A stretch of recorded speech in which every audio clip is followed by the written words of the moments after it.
18वां अध्याय।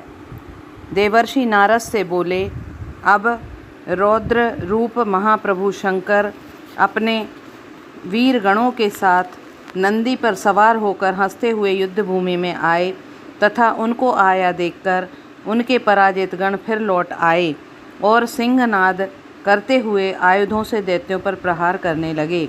भीषण रूपधारी रुद्र को देख दैत्य भागने लगे। तब युद्ध में अपने दैत्यों को परहान्मुख होते देखकर जलंधर हजारों बाण छोड़ता हुआ भगवान शंकर की ओर दौड़ा। उसने शुंभ निशुंभ आदि वीर भी क्रोध से अपने होठों को काटते हुए भगवान शंकर की ओर दौड़े। इतने में भगवान शंकर ने जलंधर के सब बाण जालों को काटकर अपने गणों को निर्भय करके अपने अन्य बाणों की आंधी से दैत्यों को पीड़ित कर दिया। खड्गोरमा नामक दैत्य को अपने फरसे से मार डाला। बलाहक का भी सिर काट दिया।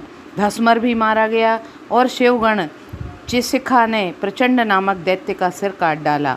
किसी को शिवजी के बैल ने मारा और कई उनके बाणों द्वारा मारे गए। यह देखकर जलंधर अपने शुंभ आदि दैत्यों को धिक्कारने लगा और भयभीतों को धैर्य देने लगा, पर किसी प्रकार भी भयग्रस्त दैत्य दोबारा युद्ध भूमि में आने को तैयार नहीं हुए। दैत्य सेना ने पलायन किया। तब महाक्रुद्ध जलंधर शिवजी को अपनी ओर ललकारने लगा। साथ ही उसने 70 बाण मारकर शिवजी को दग्ध कर दिया और भी बहुत से बाणों का प्रहार किया। शिवजी उसके बाणों को काटते रहे, यहाँ तक कि उन्होंने जलंधर की ध्वजा, छत्र और धनुष को भी काट दिया। फिर 7 बाण मारकर उसके शरीर में आघात पहुँचाया। धनुष के कट जाने से जलंधर एक प्रचंड बाण मारकर उनकी गदा के टुकड़े टुकड़े कर दिए। तब उसने समझा कि यह मुझसे अधिक बलवान है, अतएव उसने गंधर्वी माया उत्पन्न कर दी। अनेक गंधर्व और अप्सराओं के साथ गण उत्पन्न हो गए।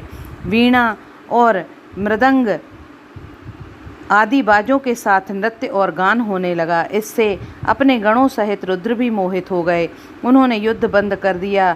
फिर तो काम मोहित जलंधर बड़ी शीघ्रता से त्रिनेत्र भगवान शंकर का रूप धारण करके वृषभ पर बैठकर पार्वती के पास पहुंचा।